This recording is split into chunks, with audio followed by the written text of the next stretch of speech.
सिर्फ झूठ बोलो, झट बोलो और जोर से बोलो। नीतीश कुमार का ये हमेशा रहा है, वो हमेशा पलटू राम रहा। पलटू राम जैसे लोगों की जरूरत मोदी जी को है। सेवा धंधा हो जाए तो सच दिखलाने वाला खंबा। वकील ही उसकी लड़ाई लड़ सकता है, बाकी लोग तो प्रशासन से डरते हैं, वकील डरता नहीं है। महाकाल की नगरी उज्जैन में हम लोग मौजूद हैं। राहुल गांधी की भारत जोड़ो न्याय यात्रा उज्जैन पहुंच चुकी है और तमाम जो आप देख रहे हैं स्क्रीन पे, ये तमाम वकील हैं, इनसे बातचीत करते हैं। तो राहुल गांधी का इंतजार आप लोग कर रहे हैं। देखिए, देश के इतिहास में हमेशा जब भी इतिहास लिखा गया है, हमेशा अधिवक्ताओं का अहम रोल रहा है। और अभी भी इस देश के अंदर 2024 के जो इलेक्शन है, लोकसभा चुनाव के अंदर अधिवक्ता सर्वाधिक रूप से महत्वपूर्ण भूमिका अदा करेंगे। और कांग्रेस पार्टी, भारतीय राष्ट्रीय कांग्रेस और राहुल गांधी जी के साथ है, सोनिया गांधी जी के साथ है। अच्छा, बीजेपी के साथ क्यों नहीं है? बीजेपी के साथ इसलिए नहीं है कि सिर्फ झूठ बोलो, झट बोलो और जोर से बोलो। सिर्फ इसके अलावा मोदी जी के पास कोई कार्यक्रम नहीं है। लोगों को भ्रमित किया जा रहा है और देश के अंदर जितने भी है लोग युवाओं ने वादे कर इस प्रकार से जनता को भ्रमित करते हुए यहाँ पर ज़्यादा दिन नहीं है।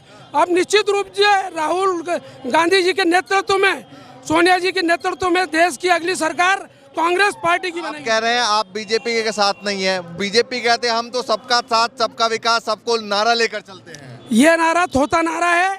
मैं कह रहा हूँ कि जो भी है, भारतीय राष्ट्रीय कांग्रेस ही इस देश के अंदर स्थायी सरकार और स्थायित्व दे सकती है। लेकिन बीजेपी 400 पार की बात कर रही है, कह रही है 2024 में 400 के पार। क्या कहते हैं? देखिए, उनका बस चले तो डिक्टेटरशिप लागू कर दे और वो देश में चुनाव ही नहीं होने दे। हो सकता है कि 2024 के बाद में वो चुनाव ही नहीं कराएंगे। हाँ, ये हमको लग रहा है, क्योंकि जिस प्रकार से उनकी जो कार्यशैली है मोदी जी की, अमित शाह की, उससे यही लगता है कि इस देश के अंदर प्रजातंत्र का गला घोटा जा रहा है और प्रजातंत्र के अंदर स्वस्थ राजनीति नहीं बची है। अब ये कुछ लोग हैं रंगा बिल्ला, बस वो चाहते हैं कि वो उनकी ही राजनीति चले देश में। अच्छा, ये बताइए, महाकाल की नगरी कहा जाता है उज्जैन को। हम लोग दिल्ली से आए हैं चलकर। ये बताइए कि यहाँ मध्य प्रदेश में 2024 के चुनाव को लेकर उज्जैन में क्या माहौल है, मध्य प्रदेश में क्या माहौल है? देखिए, पूरे मध्य प्रदेश के अंदर अभी यहाँ पर कांग्रेस पार्टी पूरी तरह एकजुट है। लेकिन विधानसभा चुनाव में क्या हुआ? विधानसभा में तो कह रहे थे विधानसभा चुनाव के अंदर ये सारा ईवीएम का खेल हुआ है। कांग्रेस पार्टी, यहाँ का मतदाता पार्टी कांग्रेस के साथ थी, लेकिन यो उसके जो परिणाम है पलट दिए गए ईवीएम के द्वारा। वो जिन देशों ने ईवीएम से चुनाव होते थे वहाँ बैलेट से हो रहे हैं, लेकिन हमारे यहाँ पर बैलेट से चुनाव नहीं कराए जा रहे। मंशा ठीक नहीं है और फिर हो सकता है कि 2024 के अंदर भी यही दुष्परिणाम आएंगे कि ये लोग ईवीएम का खेल पूरे देश में चलेगा। कहते हैं भैया बुद्धिजीवी वर्ग होता है, वकील जो है, आप भी ईवीएम को लेकर इस तरीके से सवाल उठा रहे हैं। देखिए, ये इलेक्ट्रॉनिक युग है। यहाँ से बैठ के हमारा इसरो के वैज्ञानिक चांद पे बैठ के उसको कंट्रोल करते हैं। तो ये इलेक्ट्रॉनिक मशीनों में अगर कुछ भी किसी प्रकार का हेर फेर करना, ये कोई असंभव बात नहीं है। चलिए ठीक है, बताइए एमपी के वकीलों का क्या सोचना है 24 चुनाव को लेकर? एमपी के वकीलों का ये सोचना है कि राहुल गांधी जी जो न्याय यात्रा निकाल रहे हैं, मध्य प्रदेश पूरा अन्याय में डूबा हुआ है। तानाशाही है, भ्रष्टाचार है, बेरोजगार है। पटवारी परीक्षा का रिजल्ट देख लो आप, उसमें भ्रष्टाचार हुआ। पटवारी की परीक्षा में जो इंटरव्यू में जिस तरह से जो लोग टॉपर लिस्ट आई, सबने देखी, फिर भी उनकी नियुक्ति कर दी। पटवारी परीक्षा कैंसिल नहीं हुई। मतलब कुल मिला के पहले भ्रष्टाचार था शिवराज सरकार में, फिर आज भ्रष्टाचार है और चौराहे पर देख लो तो बेरोजगारों की भीड़ लगी हुई है।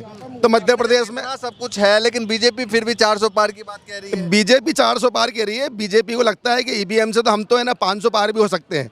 ईवीएम बहुत बड़ा मुद्दा है, आज नहीं तो कल इसका खुलासा होगा। और दिग्विजय सिंह जी ने ये मुद्दा उठाया भी है। बीपी पैड का मुद्दा भी हम लोग लड़ रहे हैं, कोर्ट में भी हमारे अभिभाषक सुप्रीम कोर्ट में लड़ रहे हैं। चुनाव आयोग आज नहीं तो कल इसको हमको लेगा, मगर बैलेट पेपर पे चुनाव होगा तो कांग्रेस जीतेगी। अभी आपने चंडीगढ़ वाला मामला देखा कि बैलेट पेपर पे हुआ तो कांग्रेस और आपका वहाँ पे मेयर बना। तो ईवीएम से अगर हटेगी तो आज भी है ना कांग्रेस जीतेगी। तमाम वकील यहाँ पर जो है राहुल गांधी से मुलाकात करने के लिए आए। मुलाकात के साथ में उनकी न्याय यात्रा में उनको सहयोग करने आए, क्योंकि जो न्याय में यहाँ पे पीड़ित है, शोषित है, वकील ही उसकी लड़ाई लड़ सकता है। बाकी लोग तो प्रशासन से डरते हैं, वकील डरता नहीं है। जो पीड़ित शोषित है, जैसे राहुल गांधी जमीन पर लड़ रहे हैं, हम उनके लिए कोर्ट में लड़ते हैं। राहुल जी के साथ इस यात्रा में आज भी है और हर पे संघर्ष करते रहेंगे। उनकी यात्रा में आप लोग समर्थन कर रहे हैं? हम बिल्कुल, आप लोग पूर्ण समर्थन है उनका, पूर्ण समर्थन। युवा भी हैं। मध्य प्रदेश के लगभग 90 से 95 हज़ार अधिवक्ताओं का परिवार है और बाबा महाकाल की नगरी में 2000 अधिवक्ताओं का परिवार है जो राहुल गांधी जी के स्वागत के लिए आतुर है। राहुल गांधी जी के साथ युवाओं की भावना है, युवाओं की अपेक्षा है। जिस तरीके से मध्य प्रदेश में व्यापम घोटाला हुआ, एग्रीकल्चर विभाग में जो कृषि विकास अधिकारी का घोटाला हुआ, एक ही जिले से 10 लोग चयनित हो गए, पटवारी घोटाला हुआ, लगातार घोटाले होते जा रहे हैं। तो हम देश के जो युवा हैं, प्रदेश के मध्य प्रदेश के जो युवा वर्ग है वो काफ़ी परेशान है, पीड़ित है कि हमारी एजुकेशन होने के बाद हम पिछड़ रहे हैं। क्यों पिछड़ रहे हैं? आप देखिए, पटवारी भर्ती में जो प्रथम लड़की आई थी उससे पूछा मध्य प्रदेश की राजधानी क्या है, वो बता नहीं पाई। तो ये हमारे मध्य प्रदेश का हाल हो रहा है। तो इसलिए हम राहुल गांधी जी से आशा करते हैं, उपेक्षा करते मध्य हैं। प्रदेश वाले 24 चुनाव को लेकर क्या सोच रहे हैं? बीजेपी 400 पार की बात कह रही है, इधर इंडिया गठबंधन पूरा का पूरा तैयार हो चुका है। वो 2024 के लिए सपने देख रहे हैं और मध्य प्रदेश में युवा वर्ग और सारे जो यहाँ के वोटर हैं वो सब राहुल गांधी जी के साथ हैं और इस बार राहुल गांधी जी को बेशुमार समर्थन देंगे, वोट देंगे। मैं एक सवाल पूछ रहा था कि मोदी जी आते हैं तो उनका भी स्वागत इसी तरीके से करते हैं या नहीं करते हैं? वो देश के प्रधानमंत्री हैं, लेकिन हम नहीं करते।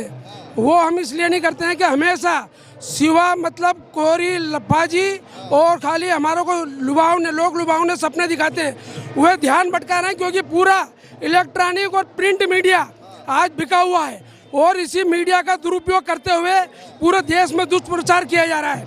मैं जानता हूं कि यहाँ पर राहुल गांधी जी की यात्रा को दिखाया नहीं जाता है, मोदी जी जहाँ भी जाते हैं उसको खूब प्रचारित किया जाता है। तो ये जो भेदभाव है ये ठीक नहीं है। इस प्रकार से लोकतंत्र की हत्या की जा रही है। अच्छा, ये बताइए उज्जैन के लोग क्या कुछ सोच रहे हैं अभी यात्रा को लेकर? यात्रा को लेकर भारी उत्साहित है और उज्जैन के लोग निश्चित रूप से लोकसभा के परिणाम आएंगे, उज्जैन से कांग्रेस का प्रत्याशी भी जीते हैं। आप लोग भी यहीं से हैं? हाँ, उज्जैन से ही। क्या सोच रहे हैं बताइए जरा। 24 का चुनाव भी आ रहा है। वही ताकत के साथ हम चुनाव लड़ेंगे, राहुल गांधी के साथ, कांग्रेस पार्टी के साथ और पूर्ण मोहम्मद के साथ हमारी सरकार बनेगी। लोकसभा में वो जीत के आएंगे हम लोग। तो सारे वकील अपने ड्रेस में आए हैं। आज हमारा उज्जैन शहर में वकील के 90% कांग्रेसी लोग विचार रखे हैं और हम स्वागत उनके साथ कर रहे हैं। बुद्धिजीवी लोग हम बुद्धिजीवी की कैटेगरी में जाते हैं, हम राहुल गांधी के साथ में, न्याय यात्रा के साथ में। दूसरी तरफ जो है यात्रा राहुल गांधी के स्वागत के लिए जो है लगातार भीड़ भी उमड़ रही है। तो आप लोग यहीं से हैं, लोकल से सब लोग? बिल्कुल, हम लोग उज्जैन के। क्या कहना चाहेंगे? मध्य प्रदेश के लोग क्या सोच रहे हैं? खासकर वकील बुद्धिजीवी वर्ग कहा जाता है, क्या सोच रहे हैं? बुद्धिजीवी वर्ग जो है कांग्रेस के साथ है और राहुल गांधी जी की जो न्याय यात्रा है निश्चित रूप से देश के लिए बहुत ज़रूरी है। ये देश में बहुत अराजक तंत्र की ओर बढ़ रहा है। मोदी और शाह की जो चल रहा है जिस ढंग से कार्य, वो निश्चित रूप से देश की 10 साल हो गए मोदी जी के, कुछ तो अच्छे लगे होंगे। बिल्कुल नहीं, कोई ऐसा काम नहीं किया है। बेरोजगारी बढ़ी है देश में, देश के अंदर किसान, गरीब, मजदूर हर वर्ग परेशान है। मोदी जी जो है धर्म के नाम पर इस देश का विभाजन कर रहे हैं। धर्म अपनी जगह है, कितनी सीटें लगती है इस बार? नाम पे राजनीति ना करें। इंडिया गठबंधन एनडीए में से क्या क्या टक्कर है? हमारी कांग्रेस पार्टी और जो गठबंधन है इंडिया गठबंधन, वो निश्चित रूप से अच्छी टक्कर दे रहा है। लेकिन जिस प्रकार से जो मॉनिटरिंग हो रहा है ईवीएम मशीन के ऊपर, जिस प्रकार से काम करते हैं ये लोग, उससे कांग्रेस पार्टी को नुकसान हो रहा है।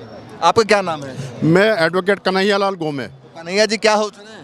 आज ये जो राहुल जी की यात्रा है, ये अन्याय के खिलाफ ये न्याय पाने के लिए यात्रा है और हमारा पूरा न्याय का वर्ग, सारे एडवोकेट, सारे हिंदुस्तान के सारे लोग यही चाहते हैं कि ये जो अन्याय हो रहा है इसके खिलाफ ये एक यात्रा नहीं है, ये एक आगाज है। अच्छा, मोदी जी लेकिन कहते हैं कि भैया तीसरी बार, वो कह रहा तीसरे टर्म में बहुत बहुत काम करेंगे, क्या लगता है आपको? ऐसा है, उन्होंने 2 टर्म में कोई काम नहीं किया तो तीसरे में जनता उनके झांसे में नहीं आने वाली है। अब ये बात निश्चित है, इस बार हमारी कांग्रेस की गठबंधन की सरकार केंद्र में बनेगी और उसका नेतृत्व कांग्रेस करेगी राहुल जी के मार्गदर्शन में। इंडिया गठबंधन से 1-2 पार्टियां जैसे नीतीश कुमार चले गए, जयंत चौधरी चले गए। देखो, नीतीश कुमार का ये हमेशा रहा है, वो हमेशा पलटू राम रहा है, पलटू राम रहा है।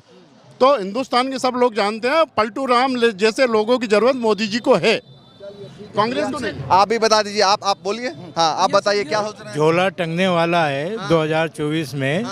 और मध्य प्रदेश की जो आप कह रहे थे कैसे हार के, मध्य प्रदेश में बैलेट पेपर पे 119 पे कांग्रेस जीती है। पब्लिक का रुझान कांग्रेस के साथ में अन्याय के खिलाफ है और तानाशाही के खिलाफ है।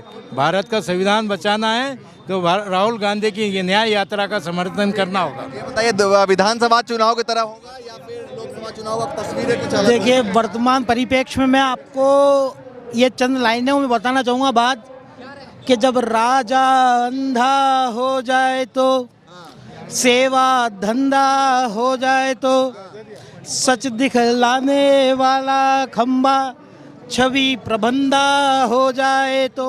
जैसे वर्तमान परिप्रेक्ष्य में आप देखें तो जो मीडिया का जो रोल है, मीडिया एक छवि निर्मित कर रही है पूरे देश के सामने। आज हम अखबार देखते हैं, न्यूज़पेपर देखते हैं या इलेक्ट्रॉनिक मीडिया को देखते हैं तो पहला जो फोटो होता है वो सीधे कहीं ना कहीं प्रधानमंत्री का दिखाया जाता है। आज जनता की गाड़ी कमाई का पैसा जो है ये सरकार जो है ये अपनी छवि बनाने में खर्चा कर रही है और अपनी छवि जनता के स्वागत अभी करेंगे, बिल्कुल स्वागत करेंगे राहुल गांधी का और राहुल गांधी के साथ में। देखिए, ये भारत जोड़ो न्याय यात्रा उज्जैन में पहुंच चुकी है और ये तमाम बुद्धिजीवी वर्ग हैं, तमाम वकील हैं जो राहुल गांधी का स्वागत करने के लिए यहाँ पर पहुंचे हैं और यहाँ से यात्रा निकल के धीरे धीरे महाराष्ट्र की तरफ बढ़ेगी और लगातार हम आपको तस्वीर दिखाते रहेंगे। फिलहाल के लिए नमस्कार।